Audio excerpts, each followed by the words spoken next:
Hello and welcome everybody to today's webinar on a topic that we get tons of questions about, which is the FERS Special Retirement Supplement.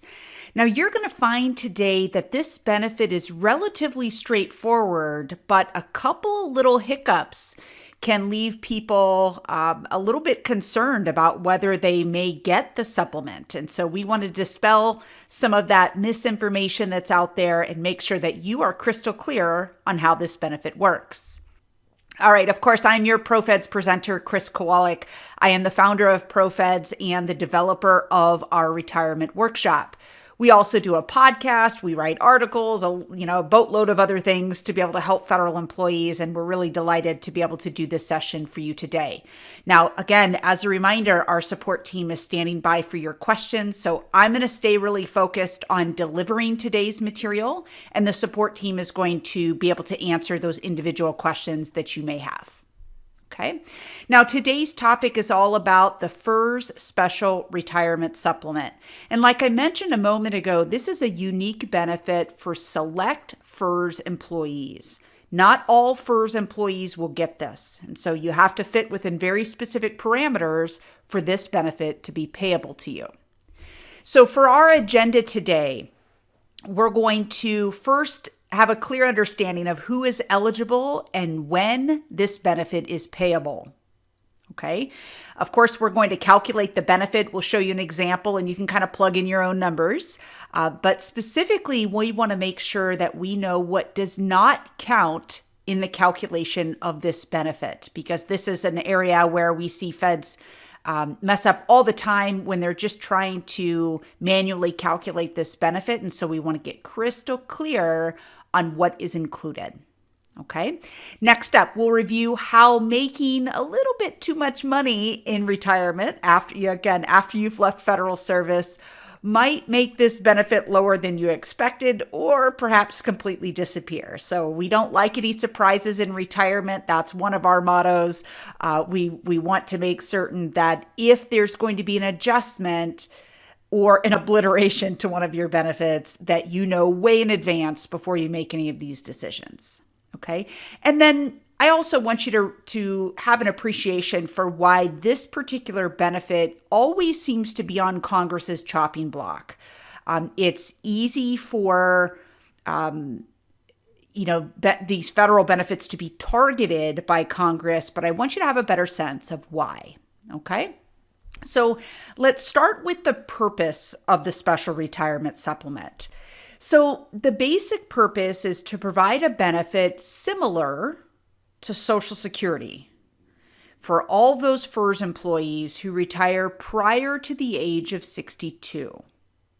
Okay, with some caveats that we'll cover here in a second. Okay, so the Special Retirement Supplement benefit is payable between the time a FERS employee retires up to when they turn age 62. And at the age of 62, when someone is eligible for Social Security benefits, this benefit will stop.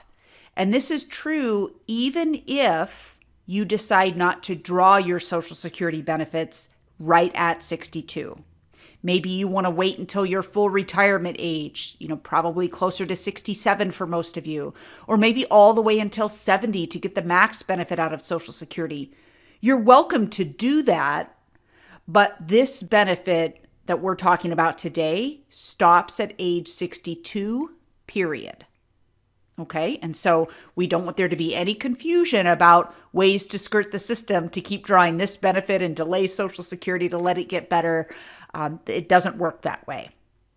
But I do feel compelled to tell you that receiving the Special Retirement Supplement affects Social Security in absolutely no way. This thing kind of looks like Social Security and it acts like Social Security, but don't refer to this as early Social Security because it's not. Okay, the reason I say that is because you still have all of the freedoms to draw Social Security in any way that you wish. And by virtue of you taking this benefit, it does not lower the amount of Social Security benefits that you are entitled to. Okay. Now, one could argue that if you retire much earlier in life, let's say you're 56 or 57 and you don't work all the way until 62, that perhaps your Social Security benefit isn't as high. And I think that's a valid argument based on your earnings and how Social Security is calculated. But I want to be very clear that taking this benefit does not lower the amount of Social Security benefit that you are set to receive. Okay, you're still going to have all of the freedoms to take Social Security in any way that you wish. Okay, now a couple of notes kind of along the line of the purpose of the special retirement supplement. I want you to know that this benefit is automatic and it is free. Now, free is always an interesting word when it comes to benefits because it's never really free. But what we mean by this is that you don't elect this benefit. It just automatically happens and you don't pay a premium to have this benefit in place. Okay? The taxpayers are paying for this benefit, but you personally are not paying for this. Okay, a lot of the other benefits, most of the other benefits that you're going to have, there is a price to having them in place, but this is simply not one of them. It's also the reason why it's so easy for this to be on Congress's chopping block, because it's easy for them to take benefits away when you're not paying for them. Okay, and so it's a big point of contention. There's always rumors that this benefit is going to go away. Whether that will happen, I suppose all of these benefits can change with the stroke of the congressional pen. But what I suspect would happen first is that they simply don't make the benefit quite as rich and kind of lower the calculation that they're using to determine the benefit amount. Now, when it comes to you being paid this benefit, and we're going to calculate and see eligibility here in a second, but when it comes time for you to begin receiving this benefit, know that it will simply be included in your FERS pension check. So whatever your FERS pension, your annuity is, this benefit will be added to it in one single check. Okay, there'll just be different line items on your check. So having said that, it's important to point out that it's going to take OPM a while, sometimes several months, to calculate your pension and finalize it. So during that time that OPM has your file sitting in a file cabinet and it hasn't been processed yet, you will not receive special retirement supplement payments. The good news is that you will receive retroactive payments. Once OPM tallies everything up and figures out how many missed payments they had of this particular benefit, you will get a big check, presuming that all of the other calculations that they've done for your pension were correct to begin with, and there weren't any, big issues that caused them to kind of level out these payments. Okay, so for most people, OPM simply counts the number of months that they've missed. They give it to them in one big lump sum check. And then from that point forward, assuming that employee is still under the age of 62, regular payments would begin at that time. Okay, but I suppose first we should figure out, are you eligible for the special retirement supplement? Okay, eligibility is a big thing because it doesn't matter how great a benefit is. If you're not eligible to receive it, it doesn't matter, right? So with respect to eligibility for the special retirement supplement, most people are going to meet this eligibility, this basic eligibility. The first is that an employee must have performed at least one full calendar year under FERS, and they must retire on an immediate non-disability pension. Okay? Of course, they also have to be under the age of 62, like we mentioned before. Okay? This first bullet here, that performing at least one full calendar year, this was created when FERS was first created because they were giving the CSRS employees an opportunity to switch over to FERS, and they didn't want them to be able to take this benefit, like switch and then retire right away. And so there was at least a year commitment under FERS to be able to get this benefit. So this really is not not even a factor today because anybody that's been under FERS and is eligible to retire, is vested at least 5 years, of course, has spent at least one full calendar year under FERS. Okay. But the second bullet here is that they must retire on an immediate non-disability pension. And so sometimes we'll have employees come to us and say, well, I'm thinking about going out on disability. Can I still get the special retirement supplement? And the answer is no. Okay, so very important that we're paying attention to those two requirements: immediate non-disability pension. And there are some other restrictions that apply based on the type of retirement that someone retires under.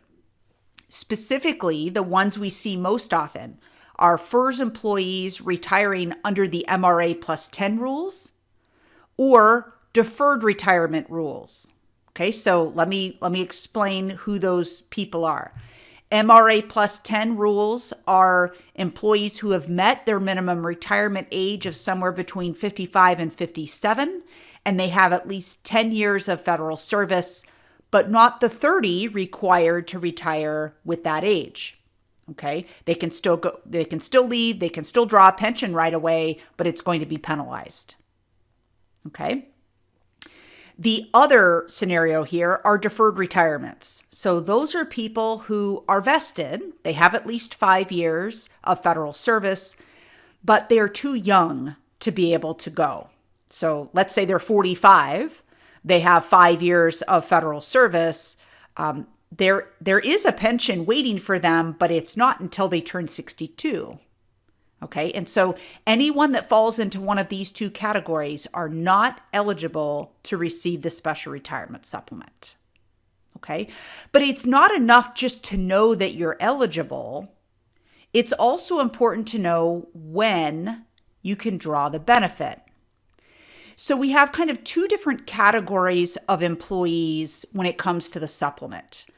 Those on the left-hand side will receive the supplement immediately when they retire. It doesn't actually mean they're going to receive the cash right away. Like I mentioned, OPM is going to take a while, but it's payable during that time, immediately when someone retires. Everybody on the right-hand side will eventually receive the special retirement supplement, but it won't be until they reach their minimum retirement age. Okay, so let's take a closer look at the left-hand side of the special retirement supplement and those who are receiving it immediately. So the first two groups are regular FERS employees that are fully eligible to retire. That would be they've met their minimum retirement age, again, somewhere between 55 and 57, depending on the year that they were born, with at least 30 years of service. Or they're at least 60 with at least 20 years of service. Okay. Now, the other group that would receive the SRS right away would be our law enforcement officers, firefighters, and air traffic controllers. And it does not matter what age they are when they retire. They can retire much younger than the average federal employee. They also have to contribute a lot more to the retirement system while they're working. Okay. So if you're in the category on the left-hand side, you can bank on getting this benefit immediately when you retire. Might be delayed in starting the payment, but eventually it'll all catch up to you. Okay. Everybody on the right-hand side, these are kind of the special groups of retirees that weren't fully eligible, but something else happened. So if you were to go out on a discontinued service, meaning your job completely went away, or an early out where your agency is simply downsizing and they make you an offer to go ahead and leave, once you reach your minimum retirement age, you will begin receiving that SRS. Okay, so let's say you're 55, you get the early out, but your MRA isn't until 57. For those first 2 years of retirement, you won't receive this benefit, and then beginning at 57, at your MRA, those benefits would begin all the way until 62. Now, a special group of people called military reserve technicians or dual status employees are those who are federal employees but wear their military uniform to work. That is their federal job. If they reach the age of 50 with at least 25 years of service and they lose their military status, if something happens where they're no longer able to keep their military position and they go out on a discontinued service retirement, they would simply begin receiving the SRS at their minimum retirement age as well. And of course, members of Congress have a little special rule in here. If they retire at age 50 with 20 years or MRA with 25 years, they're going to get this benefit. That probably comes as no surprise to most of you that there's a special little caveat there. Okay, but let's stay focused on how this benefit works for you. So the next area that we're going to cover is the actual calculation of the supplement. Okay, so the calculation itself will only include years as a FERS employee. It will not count CSRS time, and it also will not count military time, even if your SRS time and or your military time counts for the pension. So let's say you're a regular FERS employee, you didn't have any CSRS years, but you had 4 years of military service that you made a deposit for, or you, quote, bought back. Those 4 years can help in your pension, but they don't help you in this specific calculation. Okay, and you're going to see an example here in just a second. Okay, we have to kind of describe the parts of the formula first. Okay, all right, the second bullet here is the calculation that you're about ready to see will only include the number of years of FERS service rounded to the nearest whole year of service. We don't see the government do this very often. Typically, they would just chop off if something wasn't a full year. But in this case, they're going to say if whatever number of years you have, if you have that and less than 6 months of service, then they round down to the years that you had. If you have those same number of years, but on top of that have more than 6 months of service, then you'll round up. Okay, so if you have 30 years of service and 2 months, you're going to round down. If you have 30 years of service and 7 months, you're going to round up, to give you an example. Okay. All right. So let's take a look at the formula of how this works. So we have the formula at the top and we have an example here at the bottom. So in the formula, we're going to take the Social Security benefit at the age of 62 that you are expecting. This will be right on your Social Security statement.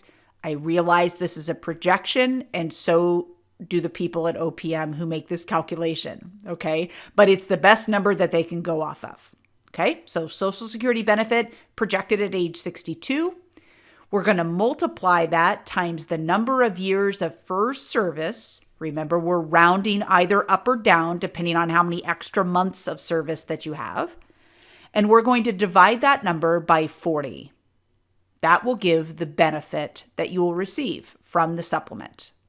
Okay, so let's take a look at an example of an employee who retires at the age of 57. Okay, we're going to show them having 30 total years of service, but 4 of those were military years. And we know those 4 years won't count for this calculation. Okay, and when we look at their Social Security benefit statement at the age of 62, it says that that employee is expecting $1,200 per month. Okay, so we're going to plug all of those numbers into the formula. So we take the $1,200 Social Security benefit projection. We're going to multiply that times 26 years divided by 40, which is a constant number here. And that gives us $780 per month. Okay, that would be payable from, in this case, from 57 all the way up until the time that employee or the retiree reaches the age of 62. Now, a lot of people ask, where'd that 40 number come from? And it's not 40 credits or 40 quarters that you might have heard of in Social Security.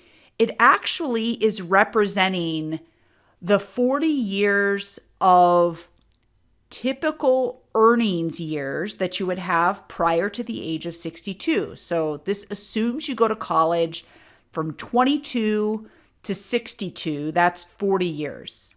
So what this benefit is trying to mimic is to say, well, what percentage of the Social Security earnings that you've had over those 40 years, what percentage of those were due to your federal service?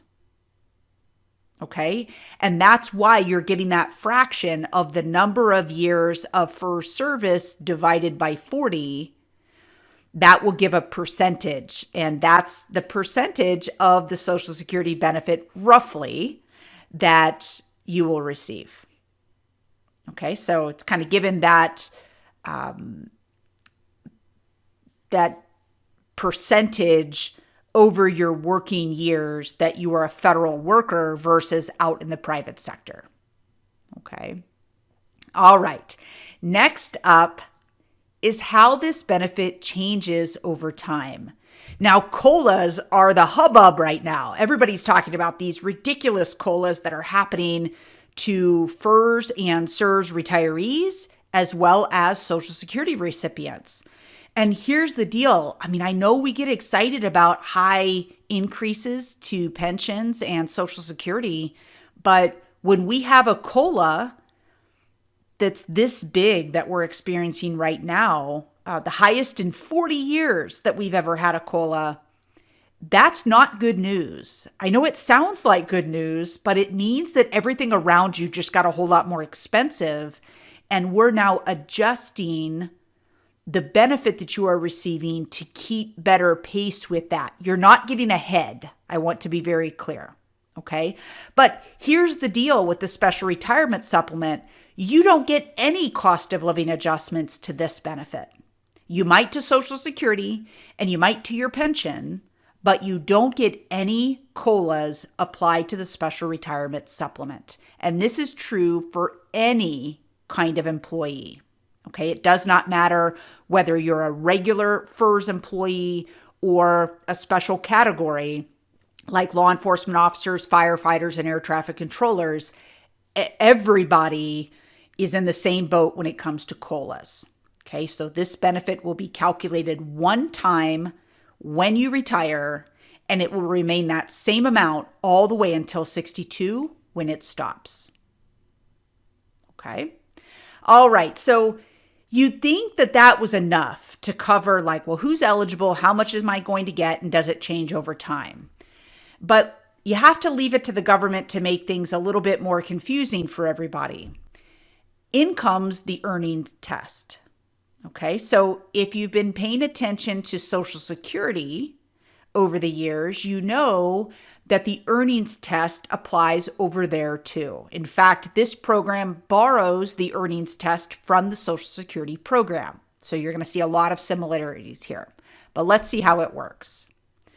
So the earnings test is a fancy phrase for penalty. Okay, if you make too much, they're going to take some of this benefit away, maybe all of it away. Okay, but the earnings test applies only if both of these things are true. That a person is drawing the special retirement supplement benefit and their wages from a job exceed the limit for that particular year. So for this year, 2021, we're looking at $18,950. We go up next year in 2022, if you're curious, to $19,560. Okay. But I do want to make special note that these wages that we're talking about do not include income that you're going to get from your FERS pension, money you're going to take from the thrift savings plan, other investments that you have. Maybe you have IRAs or non-qualified accounts where you're going to take money from to live in retirement. None of that counts. We're talking about wages from a job. Okay, so want to be crystal clear there of how that works. Okay, so let's see how the earnings test is calculated. So the benefit that you're going to be receiving will be reduced by $1 for every $2 of earnings from a job that you have over the allowable limit. Again, for this year is $18,950. So if you make a whole lot more than the earnings limit of $18,950, you very well may give up all of this benefit. Okay, it is worth noting that the penalty is always applied the following year. So OPM sends out a letter to everybody who's receiving this benefit and asks them to report their earnings each year, and that will determine the benefit that's payable the following year. Okay, so let's take a look at an example here. Remember, in that calculation, when we showed you the formula, that person had a special retirement supplement benefit of $780 per month. Yours might be way higher or maybe even lower than that benefit, but let's use that as kind of a starting point here, and you can take the time to plug in your numbers maybe after today's session if you want to get a sense of what that will look like for you. Okay, so if we have somebody that has a benefit of $780 per month, once they make more than about $37,000 a year, they would have lost all of the special retirement supplement benefit the following year. Okay, because remember that penalty is always assessed the next year. So here's the deal. $780 a month feels great, right? That's, over $9,000 a year. And so what I wouldn't want to see happen is for someone to say, well, I'm going to be sure not to make more than $18,950 so that I can get my $780 a month. Okay? Because if you can go out and make 30, in this case, 37, 40, 50, $100,000, whatever that number looks like for you after you've left federal service. Maybe you have a nice paying hobby. Maybe you have a business you open. You have contract work. Whatever it might be, if you can make a lot more money out there, I would encourage you to do that, right? Because overall, it's going to benefit you by having more money saved, fewer years that you're relying on your retirement income. I don't want you to be short-sighted and to limit yourself on the income that you're going to have just to get that $9,000 a year. Okay, again, yours might be higher than that, so you'll have to figure out what your numbers are here, but it's important to take advantage of the working years opportunities that you have, because once you are deeper into retirement, you will not have really the capacity to be able to work at your fullest level at that time. Okay, so if you have an opportunity to do that now, I would encourage you to do so. Now, there is a special rule here for the special provision employees. So remember, these are law enforcement officers, firefighters, and air traffic controllers. They are not subject to this earnings test that we've referred to until they reach their minimum retirement age. Okay, so let's say that we had somebody retiring at 50 from a law enforcement position and they have an MRA of 57. From 50 to 57, they can go out and make as much money as they want. The earnings test would apply from 57 beyond. Okay, so they're going to receive the full special retirement supplement benefit all the way until they reach their minimum retirement age, which is kind of weird because for them, they're able to retire much earlier. So the phrase minimum retirement age seems to be a little bit misleading, but that 55 to 57 mark in the sand is when that earnings test applies. Okay, and that would, of course, apply from that point all the way until age 62. All right, but we're not out of here yet. We have to talk about taxes on this benefit because it's not enough just to receive the benefit. Now we have to figure out how to tax you on it. Okay, so taxes on the special retirement supplement at the federal and the state level, this is going to be treated as ordinary income. It's not earned income like you having a job. This is ordinary income that is just like your pension is going to be treated. Okay, you don't pay Social Security and Medicare and all of that like you do as an employee. This is a different type of income for IRS purposes. Okay, so at the federal level, I promise you that this benefit is going to be taxed. At the state level, I can't promise the same thing because some states don't have income tax at all, and others have specifically excluded federal pensions from being taxed at the state level. Okay, so let's take a quick peek. So remember, at the state level, the FERS pension, including the special retirement supplement, are treated as ordinary income. Okay, but like I mentioned, there are some retiree-friendly states. So some states don't tax any income for any of their residents. And so, of course, this wouldn't be taxed either. But some states specifically don't tax SRS and FERS pensions, and by default, the special retirement supplement. Okay, so these 9 states are states that have no income tax, and therefore, of course, the special retirement supplement and the FERS pensions would not be included in, they would not be taxed at all. Okay, if you don't happen to live in one of these 9 states, these next 9 states are states that normally have income tax, but they specifically exclude the entire SRS and FERS pension from being taxed at the state level. You're still going to have to pay federal income tax on your money, but at the state level, you get a pass. Okay, and so these 9 states, if you happen to live in one or will live in one in retirement, both your pension and the special retirement supplement would not be taxable. Okay. Now, of course, there are other states, we have some of them listed here at the bottom, that give certain exemptions to the federal pension being taxed at the state level, but a lot of it depends on how old you are or the dates of your government service. And so you'd want to dig into the rules of your particular state if they're not one of these 18 listed between these 2 slides. Okay.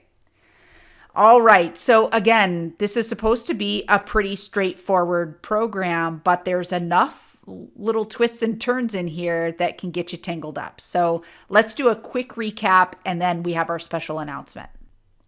All right. So quick recap on the special retirement supplement. Remember, this is payable to most feds retiring under the age of 62. It is based on your service years and the Social Security benefit that you're expecting at age 62. That amount will stay level until you reach the age of 62, so no cost of living adjustments. And of course, at that age of 62, this benefit will stop. If you make too much money, you might not receive this benefit at all, or it may simply be penalized. Okay. Next, and very, very important, plan to pay taxes on the special retirement supplement, just like your pension. Don't think that this is special money that you get that you don't have to pay tax on. Again, we don't like surprises. That's what we try to help employees to avoid. And so if you make an assumption about taxes being due on this money and you don't set aside enough, you are going to find yourself in some hot water, and that is no place to be in retirement. Okay. Now, the special retirement supplement, of course, is part of your story, but it's not the whole story when it comes to retiring. So we always encourage employees to understand how each of these benefits fit in the bigger picture, right? Your entire financial life needs to be addressed. And so we hold live workshops, we hold virtual workshops for now. As we're coming out of COVID, there is no cost to attend these sessions. I will share with you that they are all full day sessions. So they go 9 to 4 o'clock. You can see a list of all of the sessions available, again, both live and virtual, by going to fedimpact.com/attend. Okay, that will give you a whole list, and you can choose a workshop that works for you. Okay. Again, we'll cover the special retirement supplement in that workshop, but also being able to cover the rest of the benefits and see how it all fits together. So happy to have you join us today. Remember to find a workshop close by. You can go to fedimpact.com/attend. We do have live and virtual sessions still happening.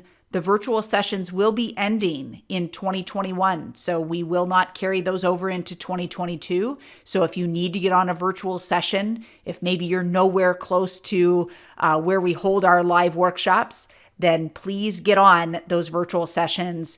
And of course, if you're close by one of our live sessions and you're comfortable attending live, I would really encourage that.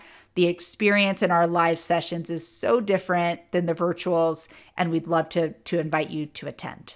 Okay. And again, next webinar, you can go to fedimpact.com/webinar.